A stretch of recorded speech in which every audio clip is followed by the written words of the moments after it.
안녕하세요. 김지훈입니다. Factors associated with death in critically ill patients with coronavirus disease 2019 in the US라는 논문에 대해 발표하겠습니다. 목차입니다. 논문 선정 이유, Introduction, Methods, Results, Discussion, Conclusion으로 진행됩니다. 먼저 논문 선정 이유입니다. 코로나로 사망하는 사람들은 어떤 특징을 갖고 있을지 궁금했고 코로나가 특히 더 위험한 사람들을 알고 싶었습니다. 인트로덕션입니다. 중국 우한에서 2019년 12월 중증급성 호흡기 증후군 코로나 바이러스 감염이 시작된 이후 현재까지 600만 명 이상이 코로나 바이러스 질환에 걸렸고 35만 명 이상이 사망했습니다. 중국, 이탈리아 등지의 코비드-19로 인한 중환자실 지원이 부족하고 16%에서 62%에 이르는 광범위한 단기 사망률을 발생시켰습니다.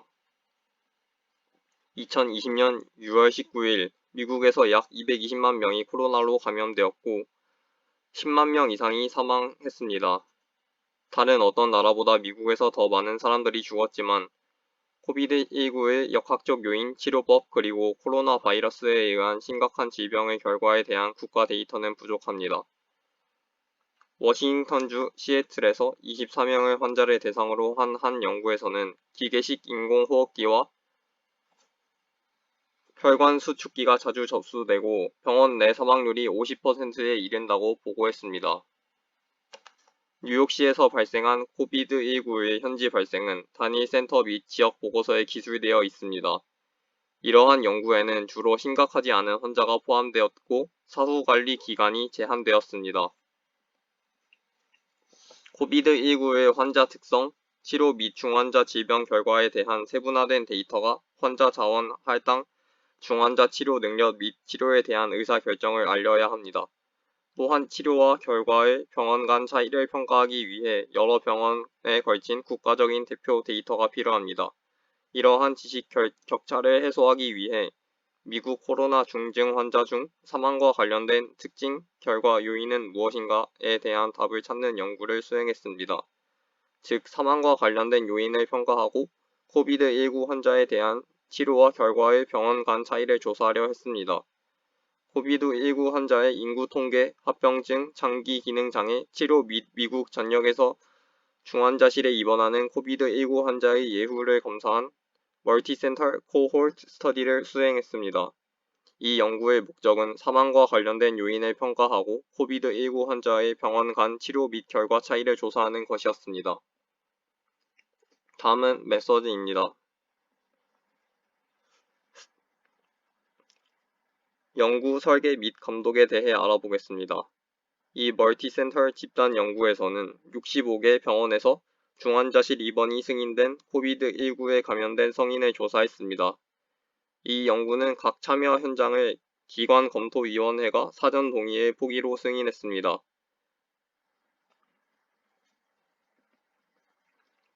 다음으로 Study Sites and Patient Population을 설명해 드리겠습니다.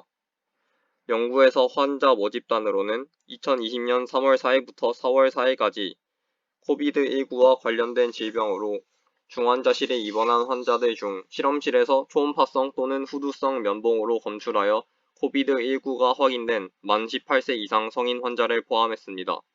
환자는 일반 ICU에 입원한 경우 또는 부족한 중환자실 병실을 채우기 위해 중환자실로 기능하고 있는 서지로 불리는 일반 병실에 있는 경우 모두 ICU, 즉 중환자실에 입원한 것으로 간주되었습니다.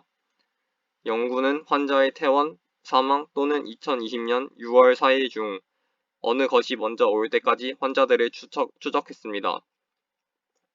이 집단에서 98명의 환자가 이전 연구에서 설명되었는데 여기에는 중환자 및 비중증 환자를 모두 포함하는 뉴욕시의 단일 센터 사례 시리즈에서 보고된 58명, 급성 신장 손상에 초점을 맞춘 단일 센터 연구에서 보고된 28명, 시애틀에서 보고된 중환자 12명 등이 포함됩니다. 이제 아웃컴스에 대해 말씀드리겠습니다. 주요 결과는 중환자실 입원 후 28일 이내에 사망하는 것이었습니다. 28일 전에 병원에서 살아서 퇴원한 환자들은 28일에 살아있는 것으로 간주되었습니다. 2차 결과로는 호흡부전, 급성호흡곤란, 증후군, 물혈성 심부전, 심근염, 부정맥 쇼크, 급성 심장손상, 급성 심장손상, 급성 간손상, 협심증, 2차 감염, 혈전증의 발생이 있었습니다. 항바이러스제, 항생제, 항응고제, 면역조절제, 기계적 인공호흡 지원, 저산소 혈증, 체외막 산소화, 기계심장 지원, 혈관 조영제, 신장교체요법 등의 접수도 조사했습니다. 다음은 데이터 컬렉션입니다. 각 현장의 연구 담당자는 전자의료 기록을 수작업으로 검토하여 데이터를 수집하고 표준화된 사례 보고서 양식을 사용하여 안전한 온라인 데이터베이스에 데이터를 입력하였습니다.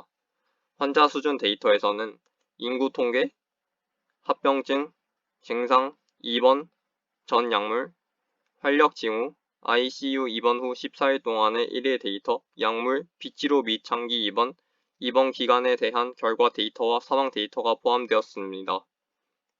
또한 시와 주, 본병원 대 위성병원 또는 부속병원, 서지 용량을 제외한 ICU 침대수, 그리고 일반 의료용, 코비드용 또는 기타로 나뉘는 환자가 입원한 ICU 유형을 포함한 병원 수준의 데이터도 수집했습니다. 모든 데이터는 검증되었습니다. 다음으로 통계적 분석에 대해 알아보겠습니다. 적어도 지리적으로 다양한 50개 병원으로부터 최소 2,000명의 환자를 등록함으로써 위독한 성인의 대표적인 표본을 만들어내는 것을 목표로 삼았습니다. 기준선 특성, 치료 및 결과를 설명하기 위해 연속 변수를 중위수, 사범위 간 분위 IQR로 범주형 변수를 숫자, 즉 백분위수로 표현합니다. 치료와 결과의 병원 간 차이를 평가하기 위해 병원에 중첩된 환자와 상계, 다단계 조건부 로지스틱 회귀 분석 모델을 사용하여 병원 수준의 치료 차이를 특성화하고 28일을 병원별 사망률을 추정했습니다. 이 접근 방식은 사례를 거의 제출하지 않은 병원에서 도출된 추정치의 낮은 신뢰도를 다룹니다. 추정치의 신뢰성을 더욱 높이기 위해 15명 미만의 환자에 대한 자료를 제출한 병원은 제외했습니다. 병원 간 환자 수준의 특성과 질병 심각도의 차이를 설명하기 위해 연령, 성별, 인종, 고혈압, 당뇨병, 킬로그램 단위의 체중을 제곱미터로 나눈 값으로 계산한 체질량 지수, 관상동맥 질환, 울혈성 심부전, 낭성 폐쇄성 폐질환, 현재 흡연 상태, 활성암, ICU 입원 전 증상 지속 기간 및 ICU 입원 시 평가된 공변량, 즉 림프 포시 세포수, 산소 분율 대비 PaO2의 비율, 충격 및 순차 장기 기능 상실 평가 점수의 신장, 간, 응고 성분을 모델에 포함한 공변량을 미리 지정했습니다. 우리는 위의 특징과 병원 수단을 환자 수준 편차를 모델에 포함시켰습니다. 마지막으로 민감도 분석에서 코비드19 유행 이전 각 병원의 ICU 병상수를 추가로 조정했습니다.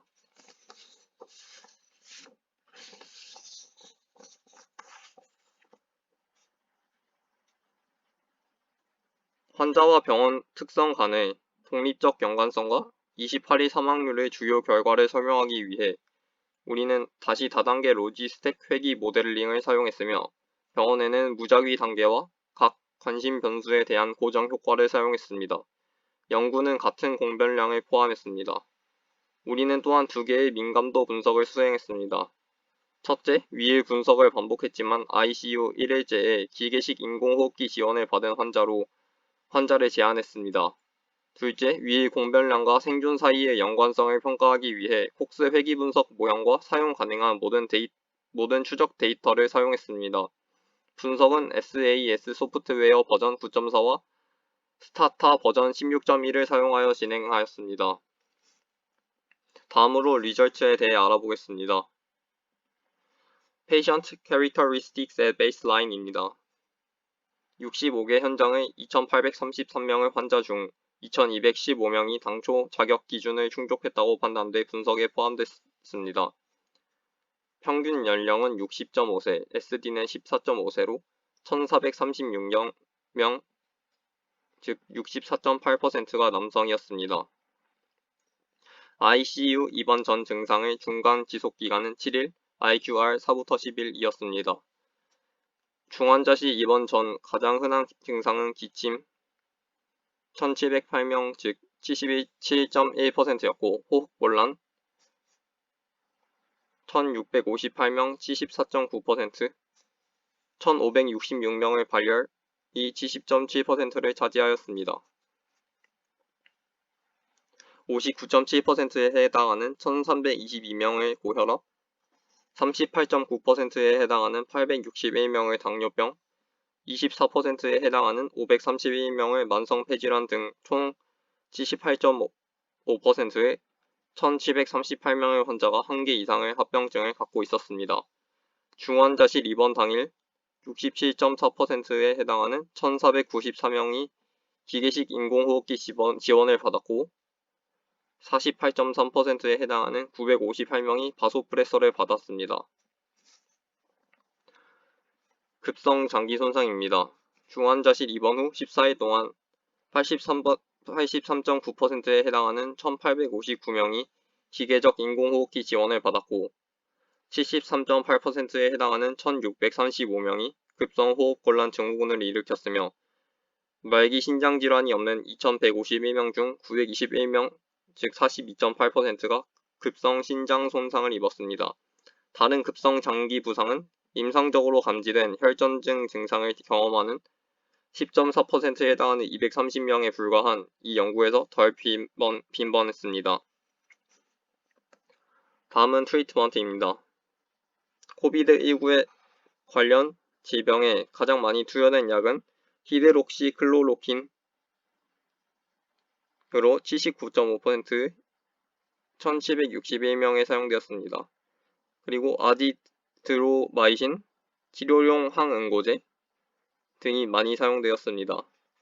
저산소혈증 치료로는 신경근막힘이 41%, 엎드린 자세가 38.5%, 흡입한 에피프로스테놀이 5.4%, 흡입한 질소산화물이 4.2% 등이 있었습니다. 28day mortality입니다. 전체적으로 중환자실 입원 28일 이내에 35.4%인 784명이 사망했고 28일 이내에 37.2%인 824명이 살아 퇴원했으며 28일 동안 입원한 환자는 27.4%인 607명이었습니다. 사망 원인은 92.7%인 727명이 호흡부전이었고 39.7%인 311명이 폐혈성 쇼크이었으며 37.6%인 295명이 신장부전 등으로 한 개 이상의 원인이 있는 환자가 많았습니다. 가장 흔한 사망 원인은 호흡부전, 폐혈성 쇼크, 신장부전 등으로 한 개 이상의 원인이 있는 환자가 많았습니다. 사전 지정된 환자와 병원 특성 및 28일 사망률 사이의 연관성을 조사한 다변량 모델에서 고령은 사망 위험이 더 높은 요인으로 독립적으로 연관되었습니다. 사망과 관련된 추가적인 특징으로는 남성성, 높은 체질량 지수, 관상동맥질환, 활성암, ICU 입원 시 저산소혈증, 간기능장애, 신장기능장애 등이 있습니다. 인종, 고혈압, 당뇨병, 림프구 수치는 죽음과 관련이 없었습니다. ICU 병상이 적은 병원에 입원한 환자들은 사망 위험이 더 높았습니다. 40을 초과하는 체질량 지수가 더 이상 사망 위험과 관련이 없지만 ICU 1일에 기계적 인공호흡기 지원을 받은 환자로 제한했을 때 해석은 크게 변하지 않았습니다. Other clinical outcomes입니다. 중환자실 입원 후 28일 이내에 산채로 퇴원한 환자 중 ICU 입원기간은 9일, IQR 5일부터 4일, 입원기간은 16일이었습니다. 체외 장기 지원에는 급성 신장 교체 치료가 20.1%인 432명, 체외막 산소화는 2.8%인 61명, 기계적 심장 지원은 0.1% 등이 포함되었습니다. Mortality and length of stay beyond 28 days입니다. 연구 후속 조치 종료에는 총 875명, 즉 39.5%가 사망했고 1203명 54.3%가 살아서 퇴원했으며 137명인 6.2%가 병원에서 여전히 입원 치료를 받고 있었습니다. 병원에서 산채로 퇴원한 환자 중 ICU 입원 기간은 12일, 입원 기간은 21일이었습니다.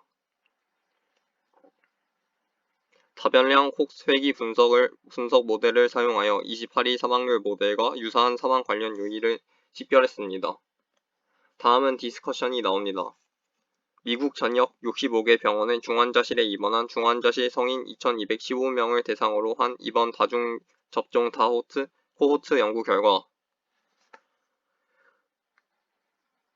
중환자실 입원 28일 만에 35.4%인 784명이 사망한 것으로 나타났습니다. 노령, 남성성, 체질량 지수, 관상 동맥 질환, 활동성 암 등은 ICU 입원 시 저산소 혈증과 간, 신장 기능 장애가 있는 경우와 마찬가지로 사망 위험이 높은 것과 독립적으로 연관되어 있었습니다. ICU 병상이 적은 병원에 입원한 환자도 사망 위험이 높았습니다. 병원들은 코비드19에 대한 약물과 지원 치료를 받은 환자의 비율과 사망한 환자의 비율에서 매우 다양했습니다. 이 연구의 Strengths and Limitations에 대해 말씀드리겠습니다. 이 연구에는 몇 가지 장점이 있습니다. 첫째, 실험실에서 확인된 코비드19로 연속적으로 28일 동안 다수의 중환자로부터 종합 데이터를 수집하여 각 센터의 선택이나 감시 편향을 최소화하였습니다. 둘째, 미국 전역의 65개 지리적으로 다양한 병원의 환자를 포함시켜 일반화 가능성을 극대화했습니다. 많은 수의 병원을 포함함으로써 현장 전체에 걸쳐 위험 조정된 실무 패턴과 결과에서 상당한 차이를 확인하였습니다. 셋째, 행정 코드나 청구 코드에 의존하기보다는 상세한 의료 기록 검토를 통해 모든 데이터를 입수했는데 그 결과 한계가 잘 설명되어 있습니다. 넷째, 이전 연구에서는 짧은 기간 동안 환자를 추적했지만 1차 분석에서는 퇴원, 사망 또는 입원하고 있는 28일 동안을 분석하고 2차 분석에서는 최대 3개월 동안 환자를 추적했습니다. 후속 조치를 추가로 포함함으로써 코호트 내 환자의 93.8%에서 병원 내 사망률 결과인 사망 또는 퇴원을 확인할 수 있었습니다. 추가 후속 조치로 병원 내 사망률은 39.5%를 기록했습니다. 연구는 몇 가지 한계를 인정합니다. 의료센터가 다변량 모델에 공변량으로 포함되었지만 치료와 결과에서 관찰된 일부 변화를 설명하면서 병원 환자 모집단에 측정되지 않은 차이가 있을 수 있습니다. 일부 급성 장기 손상, 예를 들어 급성 신장, 간, 심장 손상은 객관적인 실험실 기반 정의에 의해 평가되었지만 급성 호흡곤란 증후군과 같이 다른 것은 시술자의 임상적 인상에 의존했으며 실제 발병률과 다를 수 있습니다. 마지막으로 콘클루전입니다. 미국에서 코비드19를 가진 중환자 성인을 대상으로 한 이 다중 코호트 연구에서 3명 중 1명 이상이 ICU 입원 후 28일 이내에 사망하였습니다. 사망과 관련된 몇 가지 환자 수준 및 병원 수준의 요인을 식별했고 병원마다 치료와 결과가 상당히 다르다는 것을 발견했습니다. 향후 연구에서는 코비드19 환자를 위해 부작용의 가장 큰 위험을 찾아야 하고 결과를 개선하는 의약품 또는 지원 치료법을 개발해야 합니다. 이상입니다. 감사합니다.